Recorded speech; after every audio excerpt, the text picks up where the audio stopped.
Yo pessoas, eu sou a Orissa, sejam muito bem-vindos ao Otaku Something.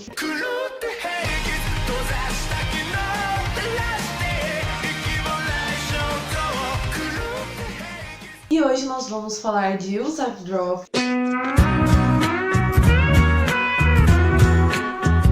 E eu tô até com os papelzinhos que eu sorteio pra saber o nome na mão. Ele foi indicado pelo King of Analogies. E quem acompanha aí quem ganhou e quem perdeu as últimas votações deve estar tipo assim: ué, mas o Uzak Drop não ganhou nenhuma votação. Exatamente. Por quê? Tem alguns animes que eles não são tão famosos, ou sempre que tiver algum que é mais famoso que eles na lista, eles vão perder. Tipo, o Uzak Drop é relativamente conhecido, mas ele foi com os animes tipo Great Teacher Onizuka e coisas do tipo que vão acabar ganhando dele. Então o Uzak Drop já tava na sua terceira vez indo pra votação e perdendo. Então eu acabei avisando pra vocês no Instagram que quando acontecer de um anime perder 3 vezes, e o número 3 porque deu na telha, quando o anime perder 3 vezes na votação, ele vai ser assistido automaticamente, porque senão ele nunca vai ser assistido, a menos que ele vá com vários animes que são mais conhecidos que eles. Então eu achei que tava ficando bem injusto. Então é isso que aconteceu nessa brincadeira. Tanto o Uzak Drop quanto Yuri perderam 3 vezes, então ambos foram assistidos. O vídeo de Yuri vai sair em breve. E é claro, do vencedor da última votação, que foi Kaiji, também vai sair em breve. E esse é o do Uzak Drop, que perdeu 3 vezes seguidas também. E aí, agora vamos pro vídeo. E, cara, esse anime foi bem inesperado, porque é um anime que fala, tipo, de um pai e uma filha, mais ou menos, na verdade.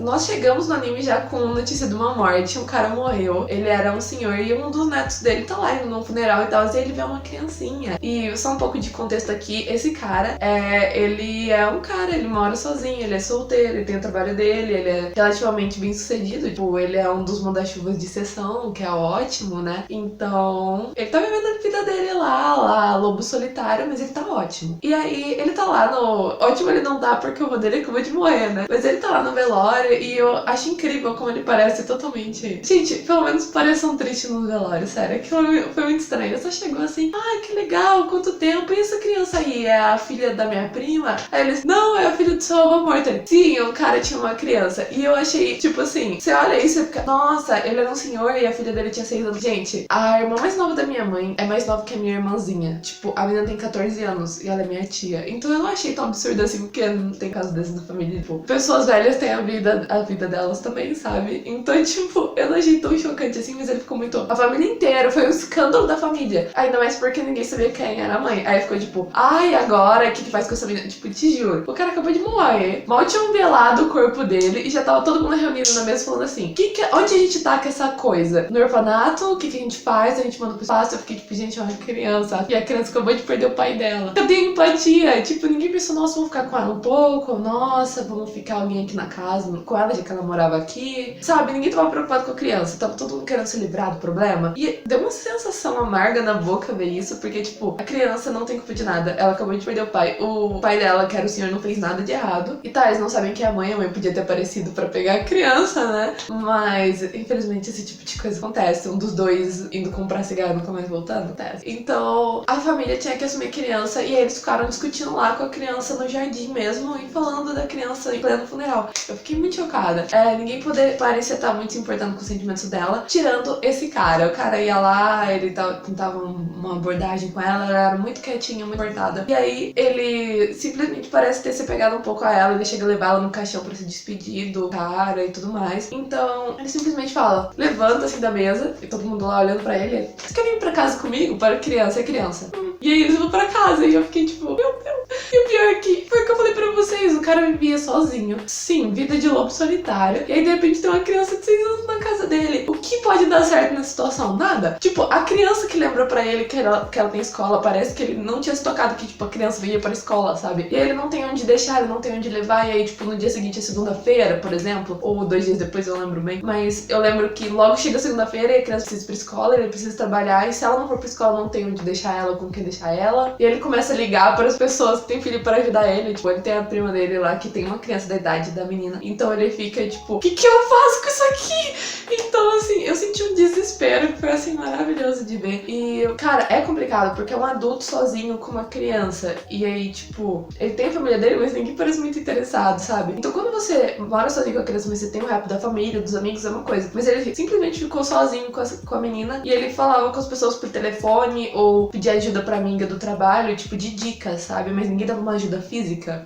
Isso é meio complicado, porque, tipo, mano, você tá sozinho com a criança, você tem seu trabalho, seus compromissos, e aí por causa da sessão que ele tava, ele chegava tarde, e aí a menina ficava na escola, ela era a última a sair, ele tinha que sair correndo, e você fica, tipo assim, um misto de... tipo assim, você quer julgar a pessoa de irresponsável, mas a pessoa não tá sendo irresponsável, ela tá tentando viver a vida dela e cuidar da criança. Isso é muito realidade, senhoras e senhores. Eu já vou explicar pra vocês porque, tipo, cara, eu senti que eu tava na janelinha da minha vida, porque, tipo, quando eu tinha a idade da menina do anime, a minha mãe tava com a minha irmã bebê e ela cuidava da gente sozinha, tipo, a gente tinha pessoas que ajudavam a gente, que cuidavam de mim durante a tarde, às vezes, ou algo assim, tipo, eu tinha babá e tal, mas quem me pegava na escola era ela, então depois que a babá se aposentou, ela que me pegava na escola, o banco que me levava e eu ficava meio período sozinha, e gente, era uma correria que eu lembro que um dia todas as crianças tinham ido embora, que eu acho que era perto do dia das crianças, e eu tava lá sentada na guarita do segurança, junto com mais duas meninas, e aí elas falaram, ai, minha mãe tá atrasada porque ela foi comprar um presente de dia das crianças, e eu não sabia nem se eu ia ganhar presente de dia das crianças, e, cara, e a minha mãe não chegava, e eu tinha certeza que ela tava, tipo, no trabalho, sabe, eu fiquei, mano, que inveja, os pais dela se atrasaram porque elas estão caçando presente, a minha mãe se atrasou porque ela precisa trabalhar, e não tem quem venha me pegar no lugar dela, então, tipo, cara, eu sentei na janela daquilo e fiquei, tipo, gente, é muito real, e sabe qual que é o pior? A nossa sociedade julga mães e pais que, tipo, se viram sozinhos, nossa, largou a criança tarde na escola, e o que ia fazer? Bota a mochila da criança, chuta ela da escola e faz ela ir sozinha com 6 anos de idade? Não tem condição. Então eu vi aquilo e eu senti que, tipo, gente, isso foi a realidade de muitas pessoas de uma vez só. Então é um anime que foi muito fácil de se identificar, principalmente se você conhece alguém, ou se você cresceu, tipo, sendo cuidado, ou só pela sua mãe, ou só pelo seu pai. E a gente vê o lado nosso, a gente não vê o lado dos nossos pais. E vê o desespero daquele cara, principalmente porque ele não é o pai da menina. Então, tipo, ele não cresceu com ela, sabe? Ele cuidou dela desde bebê. Ela ficou com febre, ele não sabia o que fazer. Ele tava, tipo, eu vou matar essa criança. Ele não sabia o que fazer com a da criança tá com febre, sabe? Então, tipo, foi um nível de desespero um pouco elevado, além do que já seria, porque ele não cuidou daquela criança desde baby, ele não sabia lidar com ela. Ela tava com um problema de que ela tava assustada e tal, com 100% de razão, né? Ela tava fazendo xixi na cama. Ele não sabia lidar com ela, tipo, por incrível que pareça, essa é a parte mais fantasiosa do anime, que ele consegue se virar bem. E, tipo, a menina é muito comportada, porque se ela não fosse muito comportada, ou ele não tivesse o tato que ele tem pra lidar com ela, isso ia dar muito errado. Ainda mais que é difícil, por exemplo, um adulto ter paciência com a criança quando ela é muito, muito agitada. Uma hora você vai perder um pouco da paciência, porque você é gente também. Ou, tipo, quando o adulto, tipo, ele era solteiro, ele era sozinho, ele tinha a vida dele, sabe? Ele saía pra beber depois do negócio, ele era líder de uma sessão grande aí, e aí, tipo, de repente ele tem que mudar de sessão, ele não pode mais beber com os caras, e aí tem uma criança na casa dele, então, tipo, ele poderia ter ficado irritado com a situação em vários momentos, e não ficou, então essa é a parte fantasiosa onde tudo dá meio certo, mas ainda assim é bem complicado, e a gente não vê só o desespero dele, a gente vê uma mulher que é a colega dele de trabalho que teve que mudar de sessão porque ela tinha filhos, a gente vê outra mãe que ele acaba tendo um crush nessa mãe, que também tem que sair correndo, os dois chegam atrasados pra pegar as crianças na creche, e as crianças estão assim, tipo...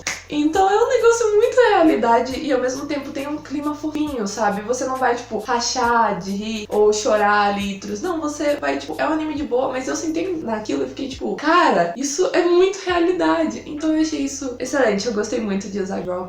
Porque, tipo, cara, ele é muito relacionável com a realidade. Eu achei isso bem legal. O complicado é o mangá. Eu não li o mangá, obviamente. Eu fui lá pra ver o anime, mas enquanto eu tava caçando imagens do anime em si, pra não lembro o que eu fui fazer, eu achei umas palhinhas do mangá e aí eu descobri horrores. Se você não quiser spoiler do como acaba o mangá, pule fora do vídeo agora, deixe seu like, se inscreva no canal, deixe aí nos comentários o que você achou. E é isso, fuja pras colinas que agora eu vou soltar um spoiler. Que eu descobri do mangá, eu não li o mangá, eu só vi essa palhinha. Ela cresce, descobre que não tem relacionamento sanguíneo com ele, tipo, eles não são parentes de sangue de verdade, eu não sei o que aconteceu, porque eu não fui atrás disso. E aí ela fica com um crush no cara, e aí eles ficam juntos no final. Ele criou ela como o pai dela. Pra mim, ele era pai dela, entendeu? Já.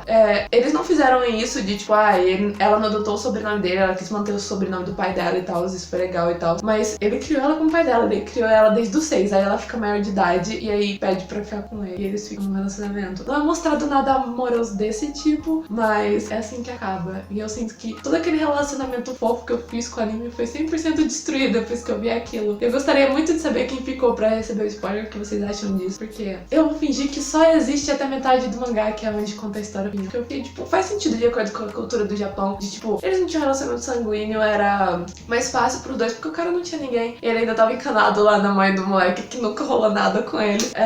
Então, tipo, e aí ele deixa claro que sempre vai ter um sentimento paterno por ela, mas era assim, viável pros dois. Mas assim, cara, tristeza, tristeza. Esse é o ponto negativo de Zack Drop. Você cria um relacionamento ali de pai e filho muito bonito, e aí o mangá acaba dando esse relacionamento pai e filha. Então, esse é um Zack Drop, senhoras e senhores. Espero que vocês tenham gostado do vídeo.